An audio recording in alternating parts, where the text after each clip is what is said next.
Um mesmo procedimento sob diversas condições, ou a manutenção das mesmas condições acompanhada da criação de talvez um único fator. Por exemplo, se injetarmos num animal canceroso um medicamento experimental, o resultado pode ser o desaparecimento do câncer. Poderemos testar isso com vários animais da mesma raça, portadores da mesma doença. Se tratarmos parte deles com um novo método e não tratarmos outros, poderemos comparar os resultados. Ora, nada disso é viável no campo da ação humana. Não há experimentos de laboratório nesse plano. A chamada experiência soviética mostra tão somente que o padrão de vida na Rússia soviética é incomparavelmente inferior ao padrão alcançado pelo país mundialmente reputado paradigma do capitalismo, os Estados Unidos. Se dissermos isto a um socialista, ele certamente contestará: as coisas na Rússia estão correndo maravilhosamente bem. E nós responderemos: podem estar maravilhosas, mas o padrão de vida é, em média, muito baixo. Então ele retrucará: sim, mas lembro quantos russos sofreram com os czares, e a terrível guerra que tivemos de enfrentar.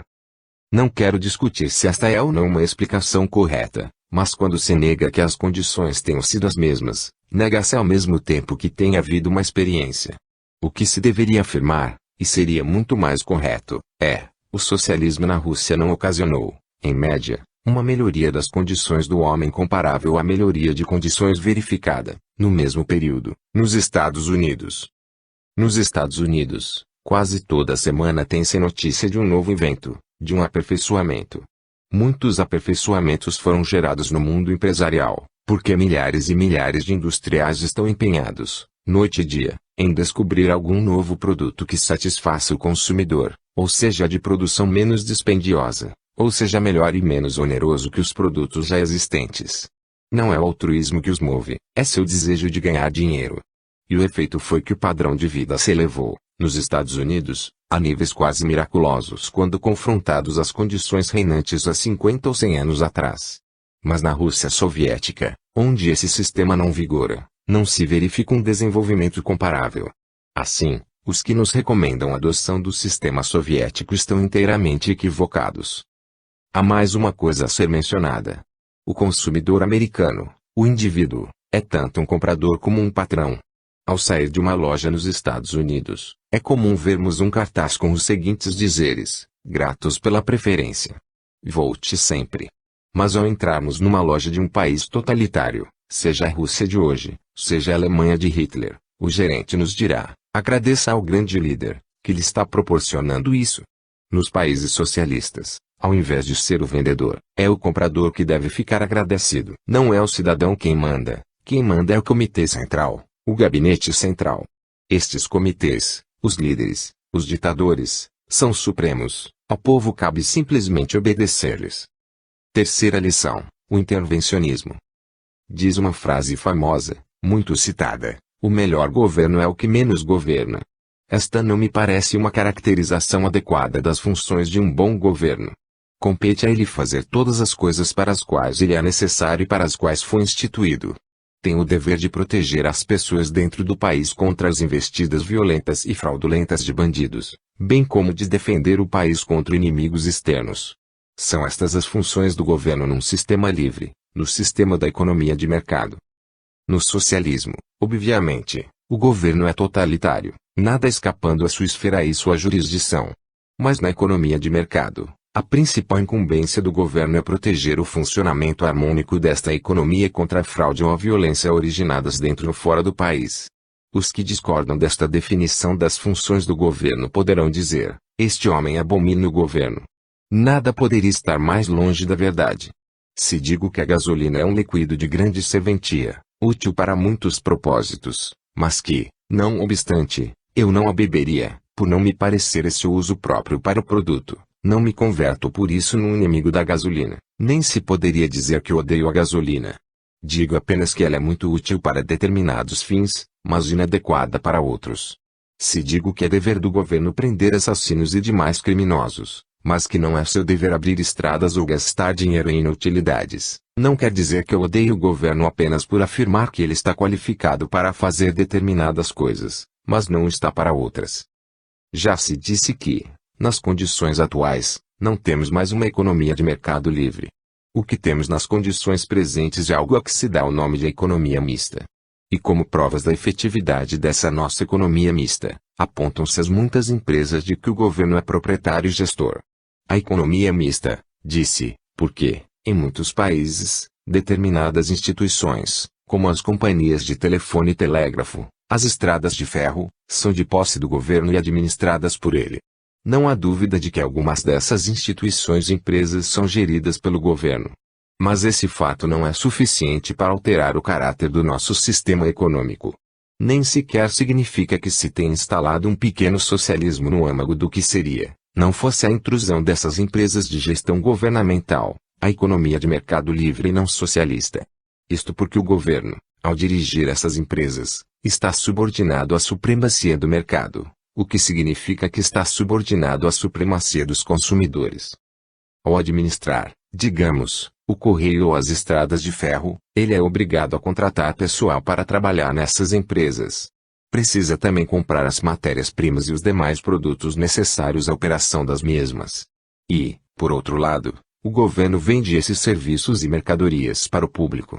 Todavia, embora administre essas instituições utilizando os métodos do sistema econômico livre, o resultado, via de regra, é um déficit. O governo, contudo, tem condições de financiar esse déficit, pelo menos esta a firme convicção não só dos seus integrantes como também dos que se ligam ao partido no poder. A situação do indivíduo é bem diversa. Sua capacidade de gerir um empreendimento deficitário é muito restrita. Se o déficit não for logo eliminado, e se a empresa não se tomar lucrativa, ou pelo menos dar mostras de que não está incorrendo em déficits ou prejuízos adicionais, o indivíduo vai à falência e a empresa acaba. Já o governo goza de condições diferentes. Pode ir em frente com um déficit, porque tem o poder de impor tributos à população. E se os contribuintes se dispuserem a pagar impostos mais elevados para permitir ao governo administrar uma empresa deficitária, isto é, administrar com menos eficiência do que o faria uma instituição privada, ou seja, se o público tolerar esse prejuízo, então obviamente a empresa se manterá em atividade. Nos últimos anos, na maioria dos países, procedeu-se à estatização de um número crescente de instituições e empresas, a tal ponto que os déficits cresceram muito além do montante possível de ser arrecadado dos cidadãos através de impostos. O que acontece nesse caso não é o tema da palestra de hoje. A consequência é a inflação, assunto que devo abordar amanhã. Mencionei isso apenas porque a economia mista não deve ser confundida com o problema do intervencionismo, sobre o qual quero falar esta noite. O que é o intervencionismo? O intervencionismo significa que o governo não restringe sua atividade somente à preservação da ordem, ou, como se costumava dizer 100 anos atrás, à produção da segurança. O intervencionismo revela um governo desejoso de fazer mais. Desejoso de interferir nos fenômenos de mercado. Alguém que discorde, afirmando que o governo não deveria intervir nos negócios, poderá ouvir, com muita frequência, a seguinte resposta: mas o governo sempre interfere, necessariamente. Se há policiais nas ruas, o governo está interferindo. Interfere quando um assaltante rouba uma loja ou quando evita que alguém furte um automóvel. Mas quando falamos de intervencionismo, e definimos o significado do termo, referimos-nos à interferência governamental no mercado. Que o governo e a polícia se encarreguem de proteger os cidadãos, e entre eles os homens de negócio e, evidentemente, seus empregados, contra ataques de bandidos nacionais ou do exterior. É efetivamente uma expectativa normal e necessária, algo a se esperar de qualquer governo. Essa proteção não constitui uma intervenção, pois a única função legítima do governo é, precisamente, produzir segurança. Quando falamos de intervencionismo, referimos-nos ao desejo que experimenta o governo de fazer mais que impedir assaltos e fraudes. O intervencionismo significa que o governo não somente fracassa em proteger o funcionamento harmonioso da economia de mercado, como também interfere em vários fenômenos de mercado, interfere nos preços, nos padrões salariais, nas taxas de juros e de lucro.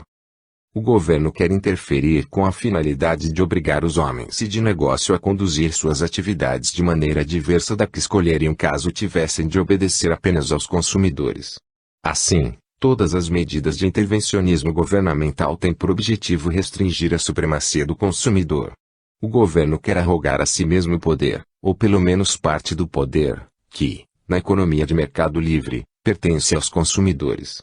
Consideremos um exemplo de intervencionismo bastante conhecido em muitos países e experimentado, vezes sem conta, por inúmeros governos, especialmente em tempos de inflação. Refiro-me ao controle de preços. Em geral, os governos recorrem ao controle de preços depois de terem inflacionado a oferta de moeda e de a população ter começado a se queixar do decorrente aumento dos preços. Há muitos e famosos exemplos históricos do fracasso de métodos de controle dos preços, mas mencionarei apenas dois, porque em ambos os governos foram, de fato, extremamente enérgicos ao impor, ou tentar impor, seus controles de preço.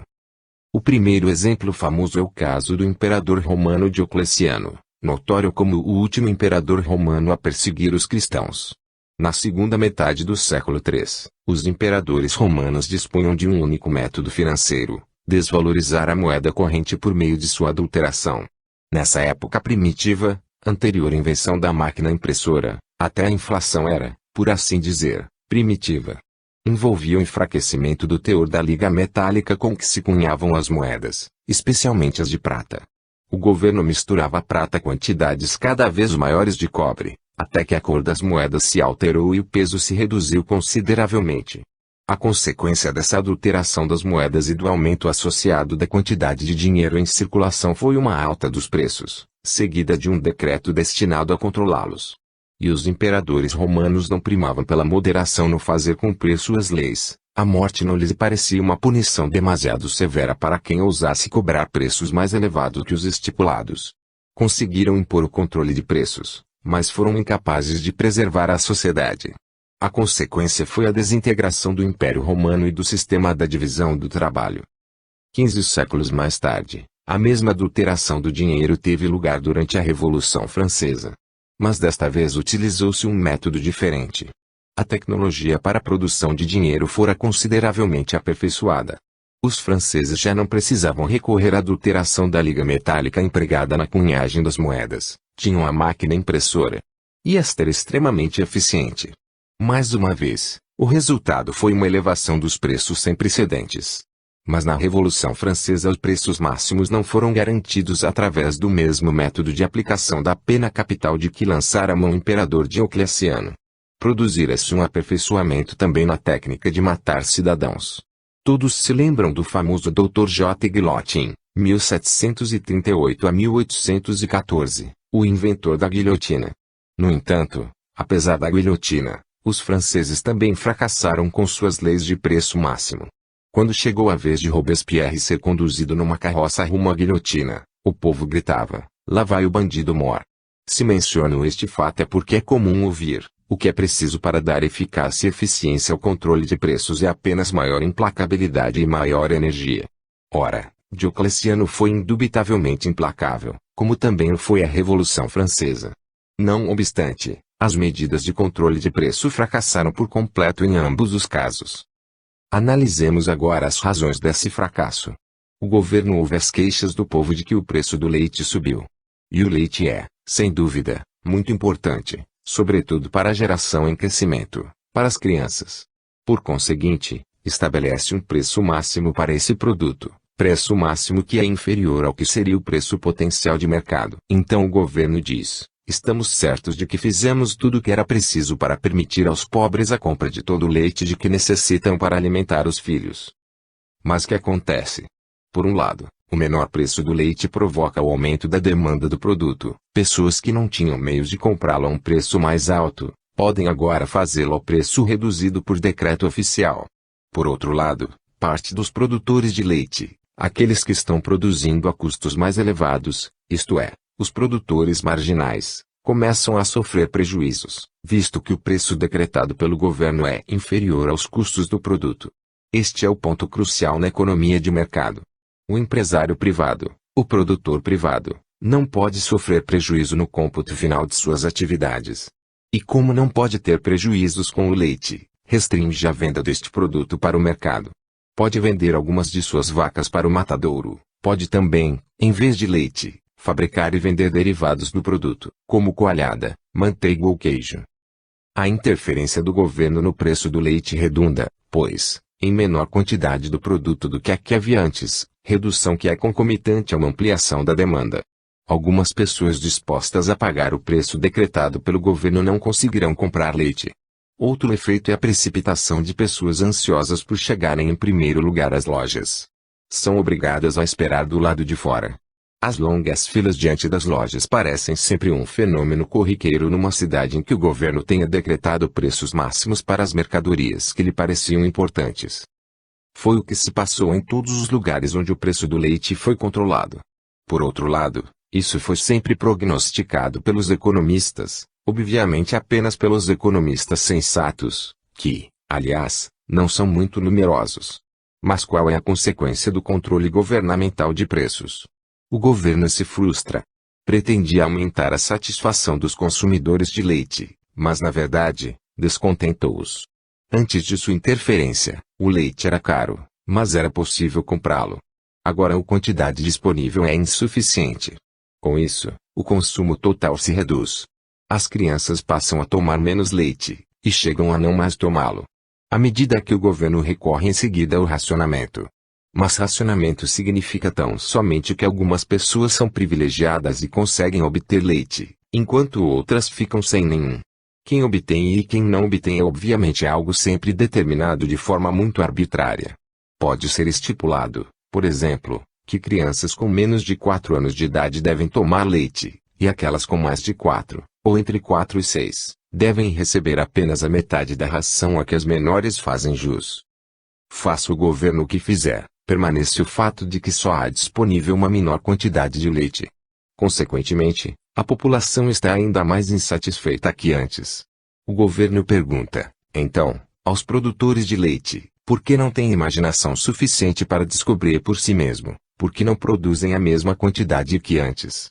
Obtém a resposta, é impossível, uma vez que os custos de produção são superiores ao preço máximo fixado pelo governo.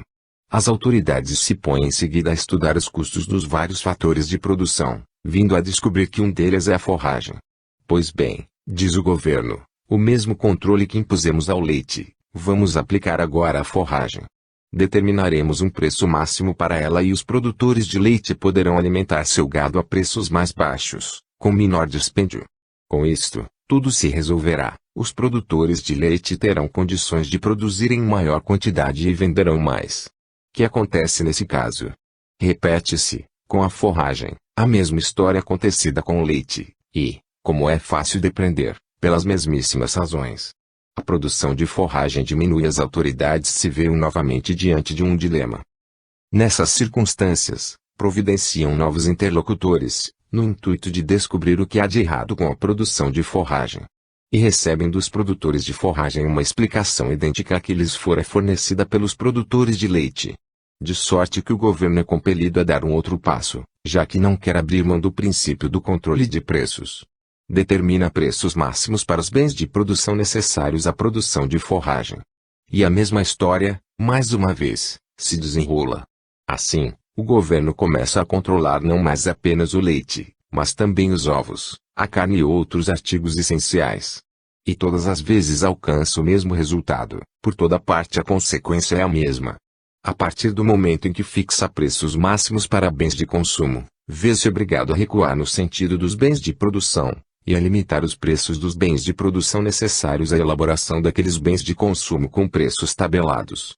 E assim o governo, que começara com o controle de alguns poucos fatores, recua cada vez mais em direção à base do processo produtivo, fixando preços máximos para todas as modalidades de bens de produção, incluindo-se aí, evidentemente, o preço da mão de obra, pois, sem controle salarial, o controle de custos efetuado pelo governo seria um contrassenso. Ademais, o governo não tem como limitar sua interferência no mercado apenas ao que se lhe afigura como bem de primeira necessidade, leite, manteiga, ovos e carne. Precisa necessariamente incluir os bens de luxo, porquanto, se não limitasse seus preços, o capital e a mão de obra abandonariam a produção dos artigos de primeira necessidade e acorreriam à produção dessas mercadorias que o governo reputa supérfluas. Portanto, a interferência isolada no preço de um ou outro bem de consumo sempre gera efeitos, e é fundamental compreendê-lo, ainda menos satisfatórios que as condições que prevaleciam anteriormente. Antes da interferência, o leite e os ovos são caros, depois, começam a sumir do mercado. O governo considerava esses artigos tão importantes que interferiu, queria torná-los mais abundantes, ampliar sua oferta. O resultado foi o contrário. A interferência isolada deu origem a uma situação que, do ponto de vista do governo, e ainda mais indesejável que a anterior, que se pretendia alterar. E o governo acabará por chegar a um ponto em que todos os preços, padrões salariais, taxas de juro, em suma, tudo o que compõe o conjunto do sistema econômico, é determinado por ele. E isso, obviamente, é socialismo. O que lhes apresentei aqui, nesta explanação esquemática e teórica, foi precisamente o que ocorreu nos países que tentaram impor preços máximos, países cujos governos foram teimosos o bastante para avançarem passo a passo até a própria derrocada. Foi o que aconteceu, na Primeira Guerra Mundial, com a Alemanha e a Inglaterra. Analisemos a situação que existia nos dois países. Ambos experimentavam a inflação. Como os preços subiam, os dois governos impuseram controle sobre eles. Tendo começado com apenas alguns preços, nada mais que leite e ovos, foram forçados a avançar cada vez mais. Mais a guerra se prolongava, maior se tornava a inflação. E após 3 anos de guerra, os alemães, de maneira sistemática, como é de seu estilo, elaboraram um grande plano. Chamaram-no Plano Hindenburg. Naquela época, tudo na Alemanha que parecia bom ao governo era batizado de Hindenburg.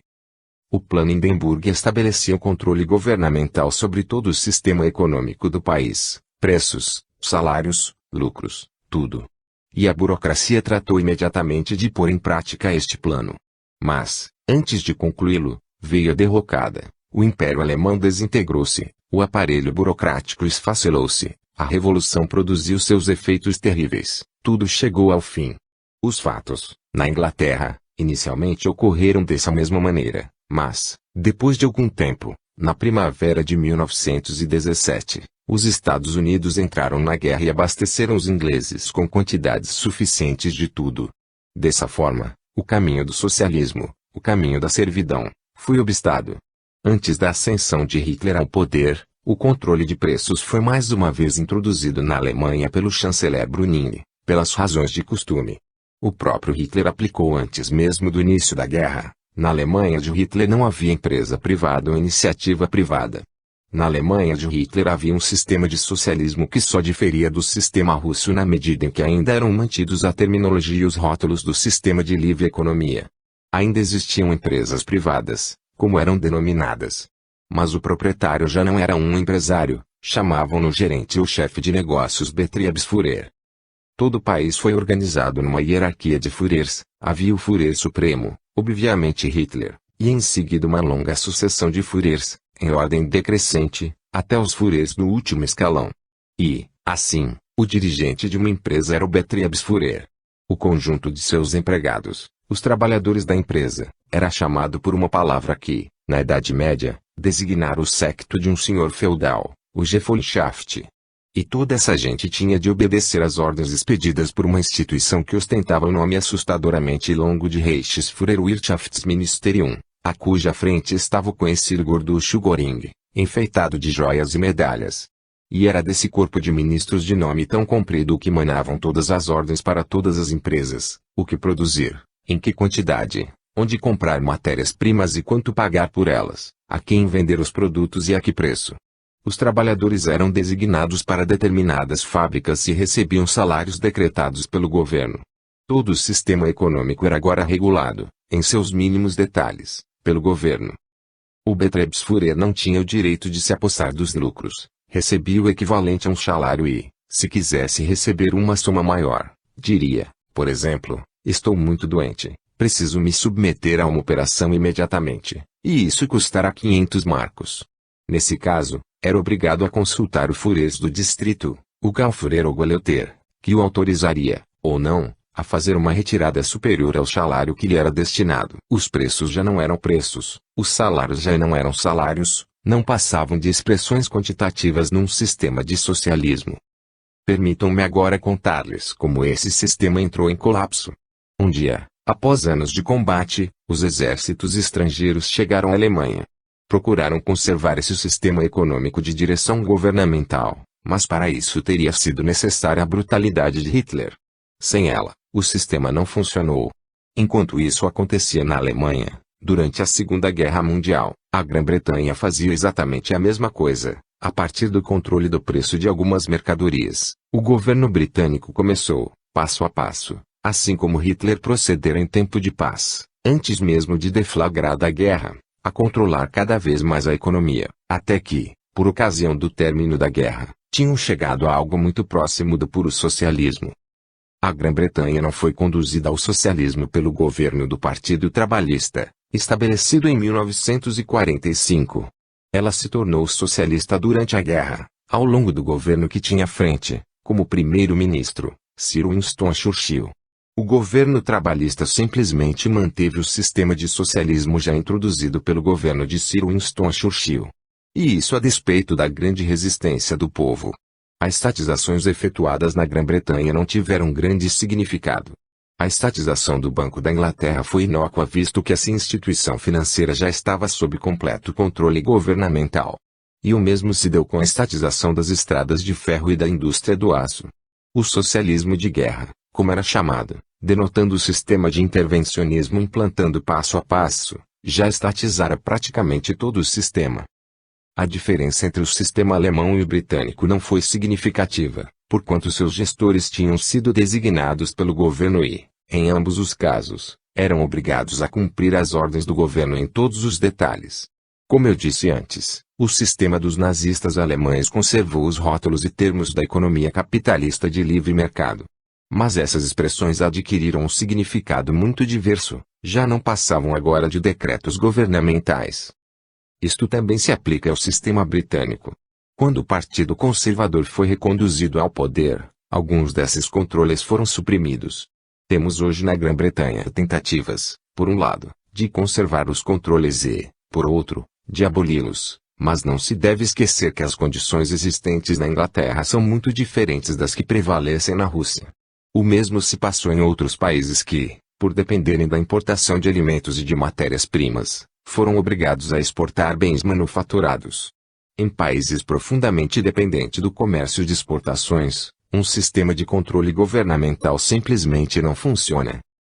Assim, a subsistência de alguma liberdade econômica, e ainda existe uma substancial liberdade em países como a Noruega, a Inglaterra, a Suécia, é fruto da necessidade de preservar o comércio de exportação. Aliás, se escolhi anteriormente o exemplo do leite, não foi por ter alguma predileção especial pelo produto, mas porque praticamente todos os governos, ou sua grande maioria, regulamentaram, nas últimas décadas, os preços do leite, dos ovos ou da manteiga. Quero lembrar, em poucas palavras, um outro exemplo, o do controle do aluguel. Uma das consequências do controle dos aluguéis por parte do governo é que pessoas que teriam, por causa de alterações na situação familiar, de mudar de apartamentos maiores para outros menores, já não o fazem. Considere-se, por exemplo, um casal cujos filhos saíram de casa em outras cidades. Casais como este tendiam a se mudar, passando a habitar apartamentos menores e mais baratos. Com a imposição do controle sobre os aluguéis, essa necessidade desaparece. Em Viena, no começo da década de 20, o controle do aluguel estava firmemente estabelecido. Assim, a quantia que um locador recebia por um apartamento de dimensões médias, submetido a controle de aluguel, não excedia o dobro do preço de uma passagem de bonde, sistema de transporte pertencente à municipalidade. Pode-se imaginar que não se tinha incentivo algum para mudar de apartamento. E, por outro lado, não se construíam novas casas. Condições semelhantes prevaleceram nos Estados Unidos após a Segunda Guerra Mundial e perduram até hoje em muitas cidades americanas. Uma das principais razões por que muitas cidades nos Estados Unidos se encontram em enorme dificuldade financeira reside na adoção do controle sobre os aluguéis, com a decorrente escassez de moradias. Ela se produziu pelas mesmas razões que acarretaram a escassez do leite quando seu preço foi controlado. Isto significa, sempre que se interfere no mercado, o governo é progressivamente impelido ao socialismo. E esta é a resposta aos que dizem, não somos socialistas, não queremos que o governo controle tudo. Mas por que não poderia ele interferir um pouco no mercado? Por que não poderia abolir determinadas coisas que nos desagradam? Essas pessoas falam de uma política de meio termo. O que não se percebe é que a interferência isolada, isto é, a interferência num único pequeno detalhe do sistema econômico, produz uma situação que é o próprio governo, E aqueles que estão reivindicando a sua interferência, parecerá pior que aquelas condições que se pretendia abolir. Os que propunham o controle dos aluguéis ficam irritados ao se darem conta da escassez de apartamentos e moradias em geral. Mas essa escassez de moradias foi gerada precisamente pela interferência do governo, pela fixação dos aluguéis num padrão inferior ao que se iria pagar num sistema de livre mercado. A ideia de que existe, entre o socialismo e o capitalismo, um terceiro sistema, como chamam seus defensores, o qual, sendo equidistante do socialismo e do capitalismo, conservaria as vantagens e evitaria as desvantagens de um e de outro, é puro contrassenso. Os que acreditam na existência possível desse sistema mítico podem chegar a ser realmente líricos quando tecem loas ao intervencionismo. Só o que se pode dizer é que estão equivocados. A interferência governamental que exaltam dá lugar a situações que desagradariam a eles mesmos. Uma das questões que abordarei mais tarde é a do protecionismo. O governo procura isolar o mercado interno do mercado mundial. Introduz tarifas que elevam o preço interno da mercadoria acima do preço em que é cotada no mercado mundial, o que possibilita aos produtores nacionais a formação de cartéis. Logo em seguida, o mesmo governo investe contra os cartéis, declarando, nestas condições, impõe-se uma legislação anticartel. Foi precisamente esse o procedimento da maioria dos governos europeus. Nos Estados Unidos, somam-se a isso razões adicionais para a legislação antitruste e para a campanha governamental contra o fantasma do monopólio. É absurdo ver o governo, que gera, por meio do próprio intervencionismo, as condições que possibilitam a emergência de cartéis nacionais, voltar-se contra o meio empresarial, dizendo, há cartéis, portanto é necessária a interferência do governo nos negócios. Seria muito mais simples evitar a formação de cartéis sustando a interferência governamental no mercado, interferência esta que vem a gerar as possibilidades de formação desses cartéis. A ideia da interferência governamental como solução para problemas econômicos da margem, em todos os países, as circunstâncias no mínimo extremamente insatisfatórias e, com frequência, caóticas. Se não for detida a tempo, o governo acabará por implantar o socialismo. Não obstante, a interferência do governo nos negócios continua a gozar de grande aceitação. Mal acontece no mundo algo que desagrada as pessoas, é comum ouvir-se o comentário: o governo precisa fazer alguma coisa a respeito. Para que temos governo? O governo deveria fazer isso. Temos aqui um vestígio característico do modo de pensar de épocas passadas, de eras anteriores à liberdade moderna, ao governo constitucional moderno, anteriores ao governo representativo ou ao republicanismo moderno. Ao longo de séculos, manteve-se a doutrina, afirmada e acatada por todos, de que um rei ungido, era o mensageiro de Deus, era mais sábio que os seus súditos e possuía poderes sobrenaturais. Até princípios do século XIX, pessoas que sofriam certas doenças esperavam ser curadas pelo simples toque da mão do rei. Os médicos costumavam ser mais eficazes, mesmo assim, permitiam aos seus pacientes experimentar o rei. Essa doutrina da superioridade de um governo paternal e dos poderes sobre-humanos dos reis hereditários extinguiu-se gradativamente, ou, pelo menos, assim imaginávamos. Mas ela ressurgiu. O professor alemão Werner Sombart, a quem conheci muito bem, homem de renome mundial, foi doutor honoris causa de várias universidades e membro honorário da American Economic Association. Esse professor escreveu um livro que tem tradução para o inglês, publicada pela Princeton University Press, para o francês e provavelmente também para o espanhol. Ou melhor, espero que tenha, para que todos possam conferir o que vou dizer. Nesse livro, publicado não nas trevas da Idade Média, mas no nosso século, esse professor de economia diz simplesmente o seguinte: o Führer, nosso Führer, refere-se, é claro, a Hitler, recebe instruções diretamente de Deus, o Führer do universo. Já me referi antes a essa hierarquia de Führers e nela situei Hitler como o Führer supremo. Mas, ao que nos informa Werner Sombart, há um Führer em posição ainda mais elevada. Deus, o Führer do universo. E Deus, escreve ele, transmite suas instruções diretamente a Hitler. Naturalmente, o professor Sombart não deixou de acrescentar, com muita modéstia, não sabemos como Deus se comunica com o Führer. Mas o fato não pode ser negado. Ora, se ficamos sabendo que semelhante livro pôde ser publicado em alemão, a língua de um país outrora exaltado como a nação dos filósofos e dos poetas, e o vemos traduzido em inglês e francês, Já não nos espantará que mesmo um pequeno burocrata venha, um dia, a se considerar mais sábio e melhor que os demais cidadãos, e deseja interferir em tudo, ainda que ele não passe de um reles burocratazinho, em nada comparável ao famoso professor Wernerson Bart, membro honorário de tudo quanto é entidade. Haveria um remédio contra tudo isso? Eu diria que sim. Há um remédio.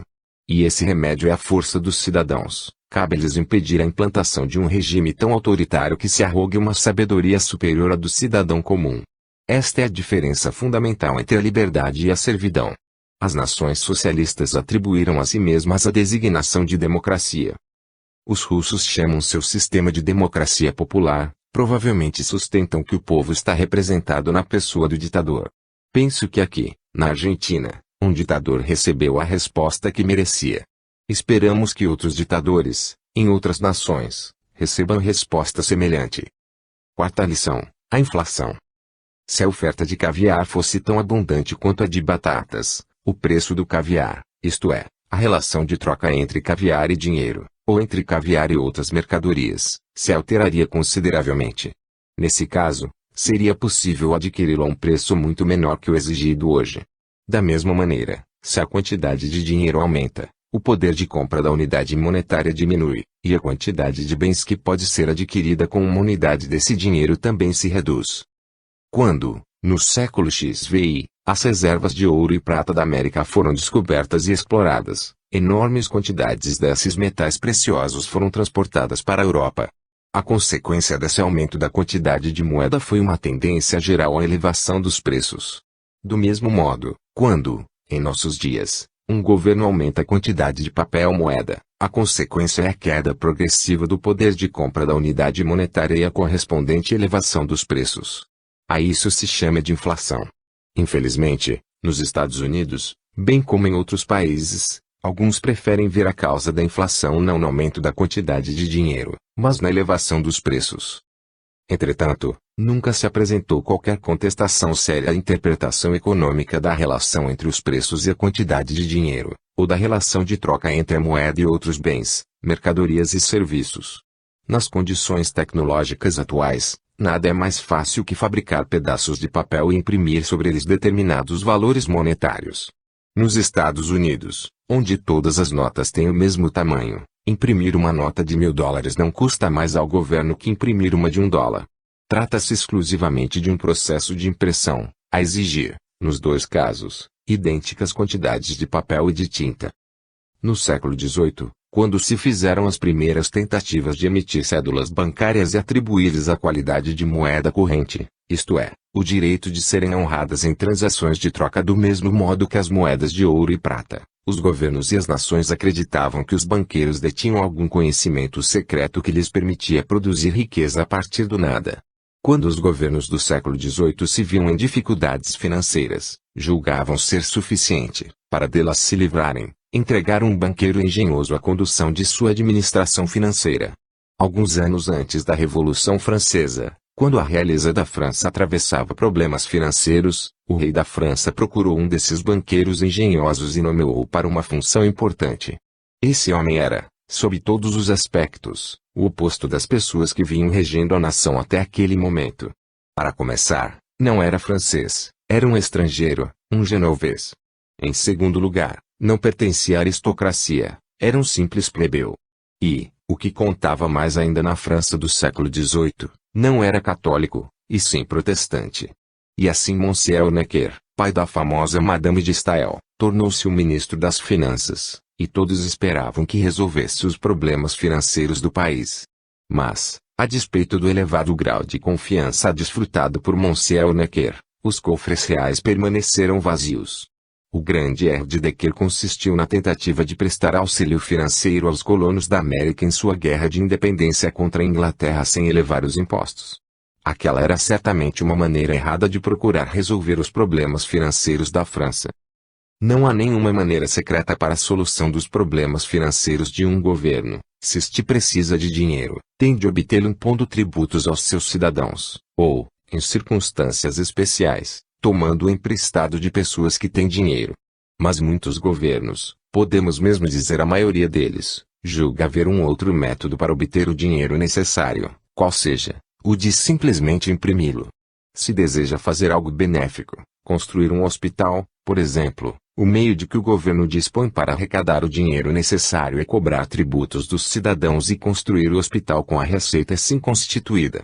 Nesse caso, não ocorrerá nenhuma revolução dos preços, porque, quando o governo arrecada dinheiro para a construção do hospital, os cidadãos, onerados por esse tributo adicional, são obrigados a reduzir seus gastos.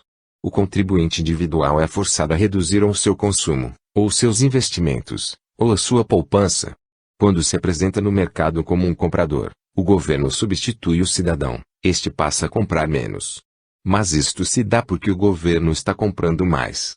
Evidentemente, o governo não compra exatamente os mesmos bens que os cidadãos comprariam, em média. No entanto, não se verifica nenhuma elevação de preços em decorrência da construção do hospital pelo governo. Escolho o exemplo de um hospital precisamente porque é comum ouvir dizer: faz diferença se o governo usar seu dinheiro para bons ou maus propósitos. Proponho fazermos de conta que o governo sempre usa o dinheiro que emitiu para os melhores fins com que todos concordamos. Acontece que não é o modo como o dinheiro é gasto, é antes o modo como é obtido pelo governo que dá lugar a essa consequência que chamamos de inflação, e que hoje quase ninguém, no mundo todo, considera benéfica. Por exemplo, o governo poderia, sem fomentar a inflação, usar o dinheiro arrecadado através de impostos para contratar novos funcionários, ou para elevar os salários dos que já estão a seu serviço. Esses funcionários, tendo tido um aumento em seus salários, passam, então, a poder comprar mais. Quando o governo cobra impostos dos cidadãos e aplica essa soma no aumento do salário de seu pessoal, os contribuintes passam a ter menos o que gastar, mas os funcionários públicos passam a ter mais. Os preços em geral não subirão. Mas, se o governo não busca, para esse fim, receita proveniente de impostos, se, ao contrário, recorre a dinheiro recém-impresso, consequentemente, algumas pessoas começam a ter mais dinheiro, enquanto todas as demais continuam a ter o mesmo que antes. Assim, as que receberam o dinheiro recém-impresso vão competir com aquelas que eram compradoras anteriormente. E uma vez que não há maior número de mercadorias que antes, mas há mais dinheiro no mercado, e uma vez que há pessoas que podem agora comprar mais do que ontem, haverá uma demanda adicional para uma quantidade inalterada de bens. Consequentemente, os preços tenderão a subir. Isso não pode ser evitado, seja qual for o uso que se faça do dinheiro recém-emitido. Mas há algo ainda mais importante.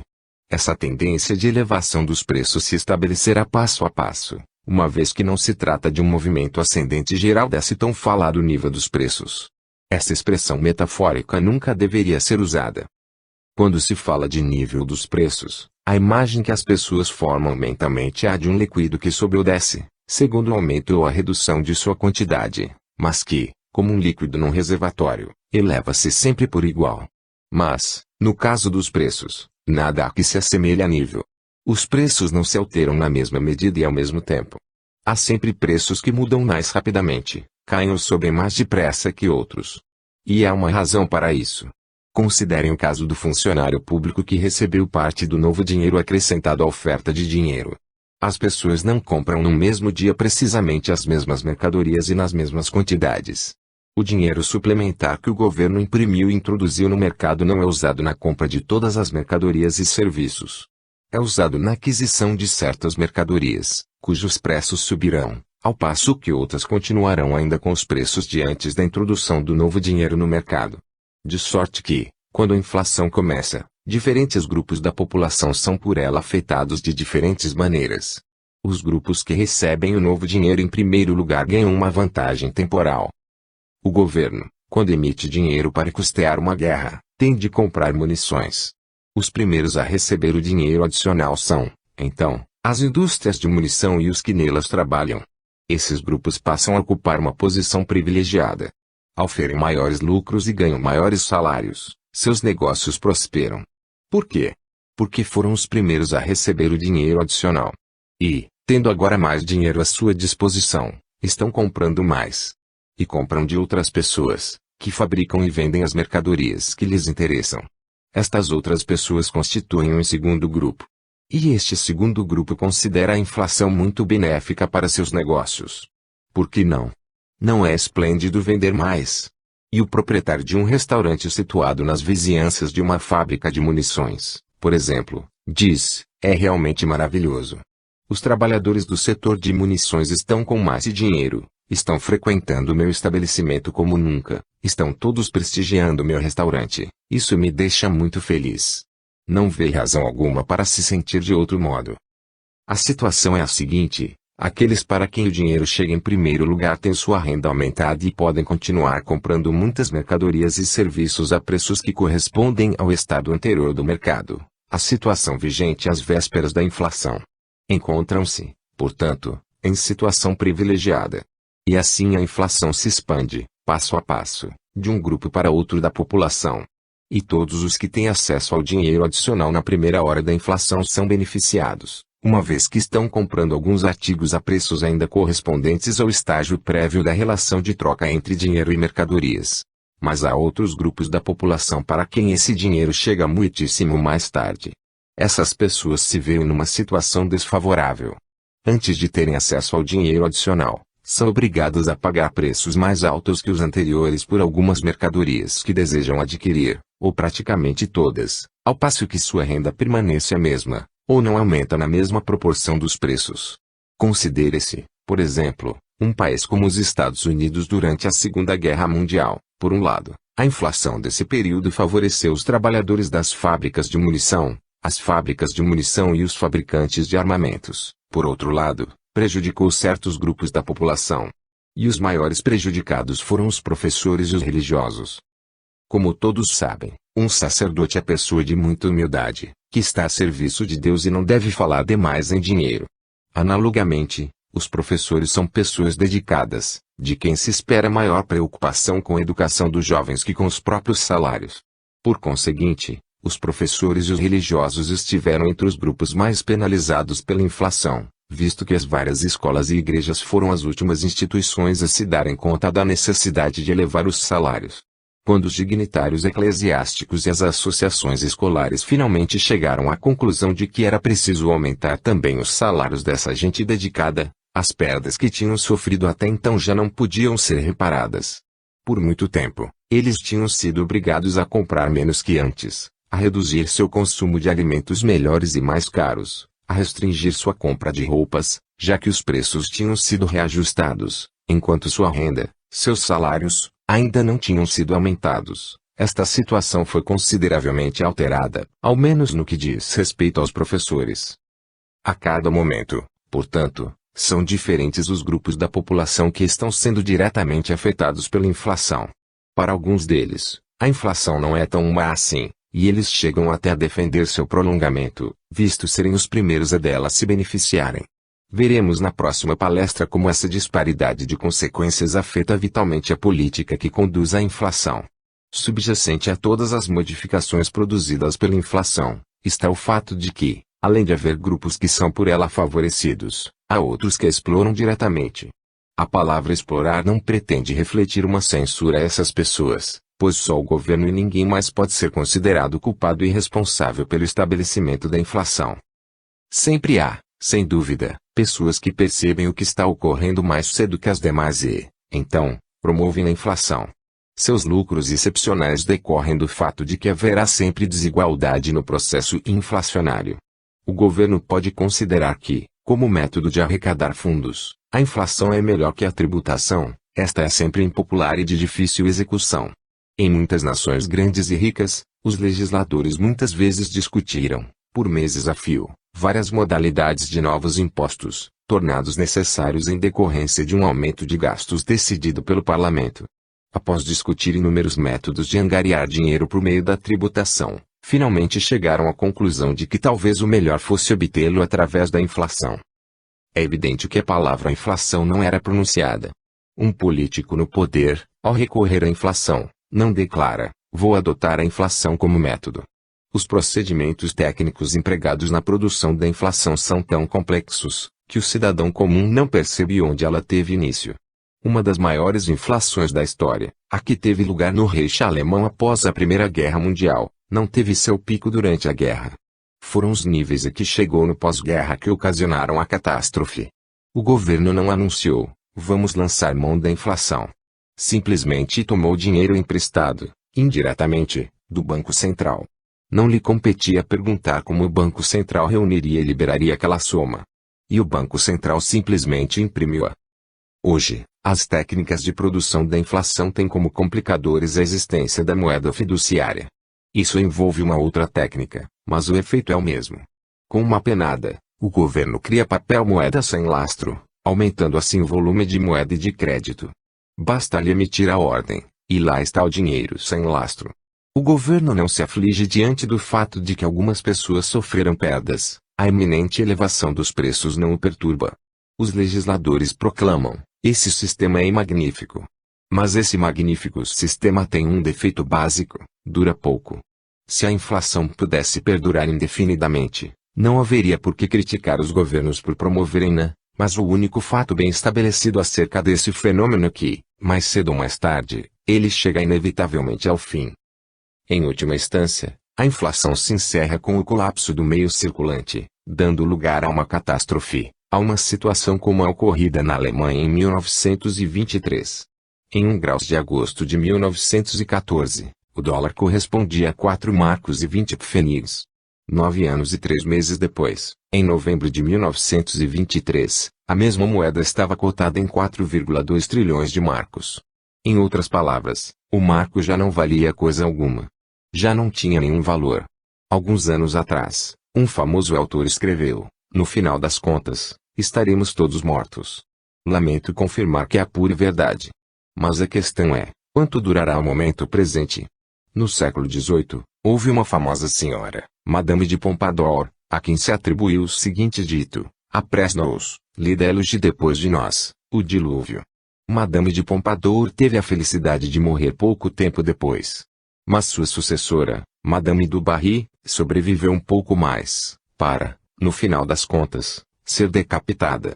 Para muitos o final das contas logo se converte no presente, e quanto mais a inflação avança, mais se antecipa o final das contas. Quanto pode durar o pouco mais? Por quanto tempo pode um banco central levar à frente um processo inflacionário? Provavelmente poderá fazê-lo enquanto o povo estiver convencido de que o governo, mais cedo ou mais tarde, mas certamente não demasiado tarde, sustará a impressão de dinheiro, detendo, assim, o decréscimo do valor de cada unidade monetária. O povo, quando deixa de acreditar que o governo será capaz de deter a inflação, ou mesmo que ele tenha qualquer intenção de detê-la, começa a se dar conta de que os preços amanhã serão mais altos que hoje. As pessoas põem-se, então, a comprar a quaisquer preços, provocando uma alta em níveis tais que o sistema monetário entra em colapso. Tomemos o caso da Alemanha, que o mundo inteiro testemunhou. Muitos livros descreveram os acontecimentos daquele período, embora sendo austríaco, e não alemão, vi tudo de dentro. A situação da Áustria não diferia muito da alemã, e tampouco eram diferentes as condições de muitos outros países europeus. Durante muitos anos, o povo alemão acreditou que sua inflação não passava de uma situação provisória, que logo chegaria ao fim. Acreditou nisso por 9 anos, até o verão de 1923. Então, finalmente, as pessoas começaram a duvidar. Como a inflação continuava, a população julgou mais sensato comprar tudo que estivesse à venda, em vez de guardar o dinheiro no bolso. Ademais, as pessoas raciocinavam que não era conveniente emprestar dinheiro, ser credor. Em contrapartida, era excelente negócio tomar dinheiro emprestado, ser devedor. Assim, a inflação continuou a se alimentar de si mesma. A inflação prosseguiu na Alemanha até, precisamente, o dia 28 de agosto de 1923. O povo acreditara que o dinheiro inflacionário era dinheiro verdadeiro, mas descobriu, então, que as condições tinham mudado. No outono de 1923, as fábricas do país pagavam aos seus trabalhadores, cada manhã, uma diária antecipada.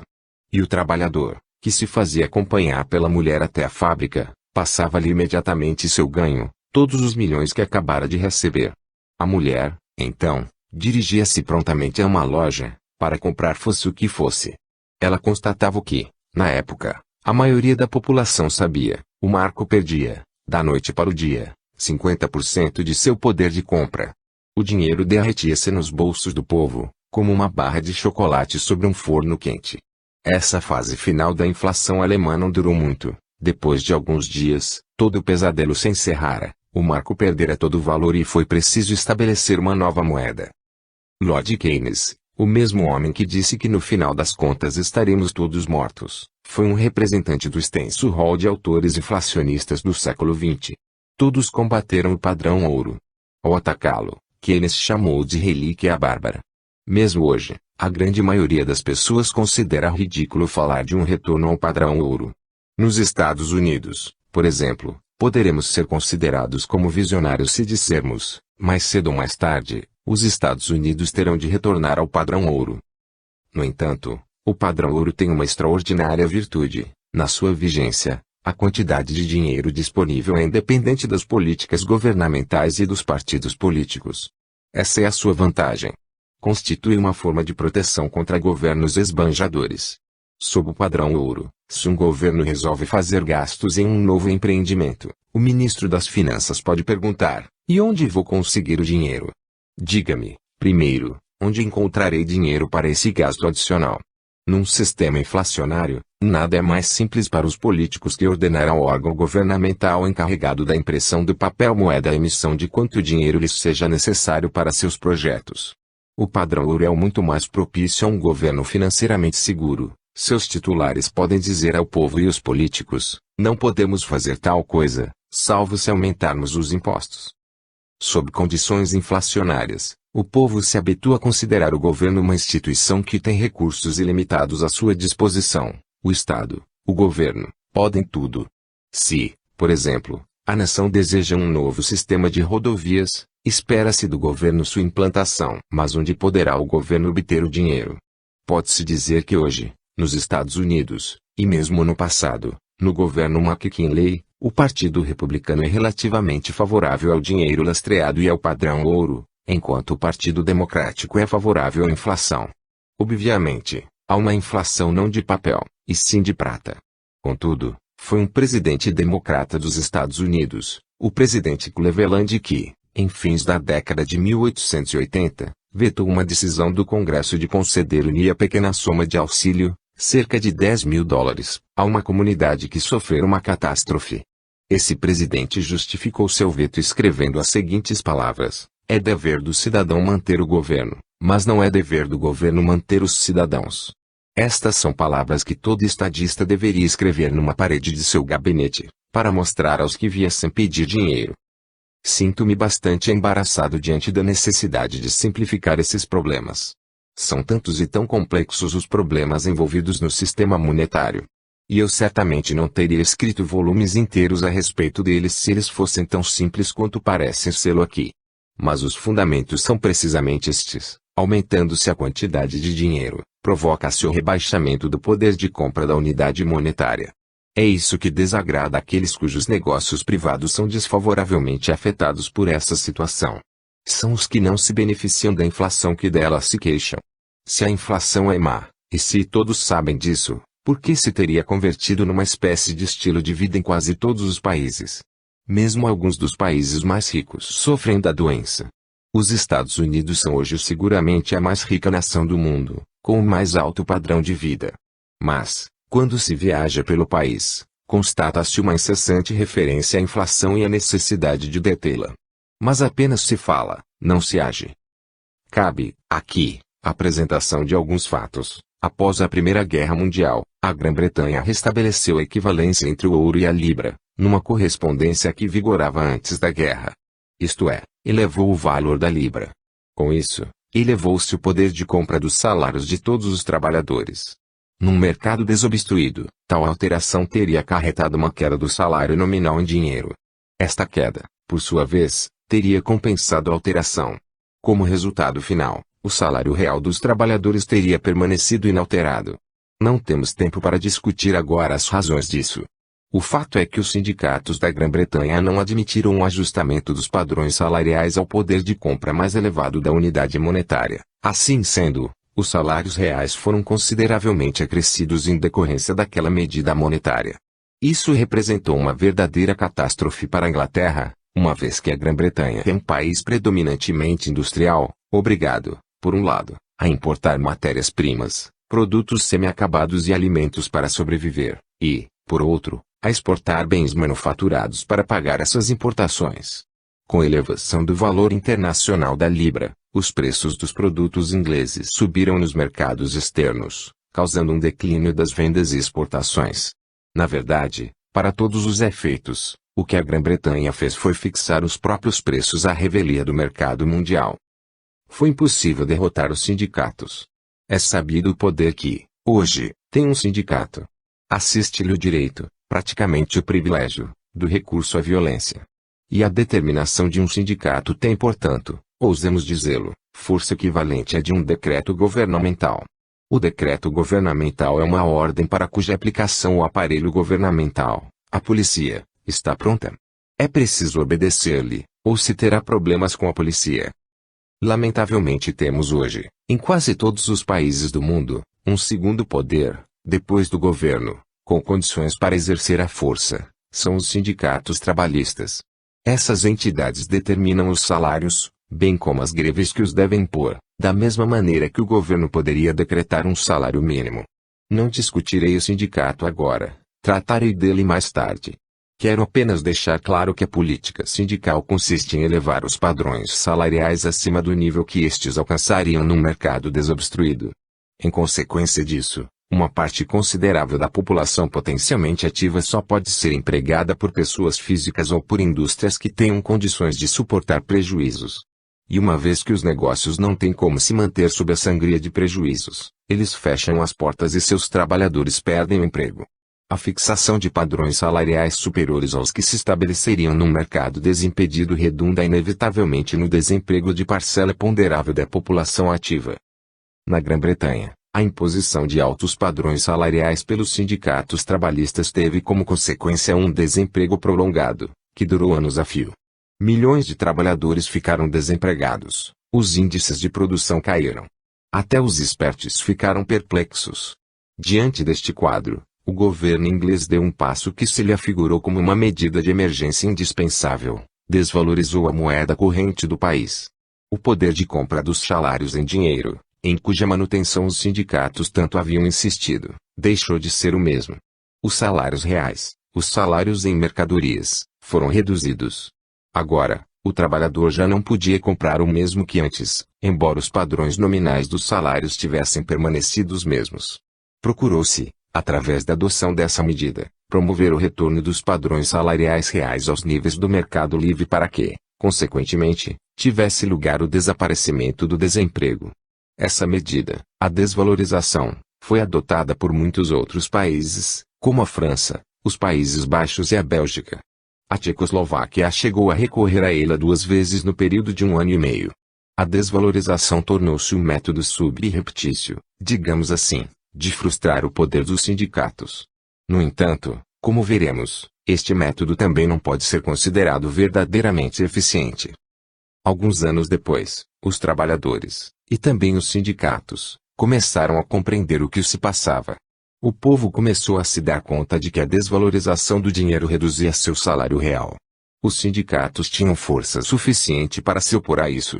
Em muitos países, inseriu-se nos contratos salariais uma cláusula que estipulava que os salários em dinheiro deveriam ser automaticamente majorados quando os preços também o fossem.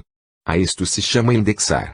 Os sindicatos haviam tomado consciência da existência de índices. Assim, aquele método de reduzir o desemprego inaugurado pela Grã-Bretanha em 1931, e adotado posteriormente por quase todos os governos importantes, já não mais funciona nos nossos dias como um método de resolver o desemprego. Em 1936, em sua obra General Theory of Employment, Interest and Money, Lord Keynes deploravelmente elevou esse método, aquelas medidas de emergência do período 1929 a 1933, à categoria de princípio, ao status de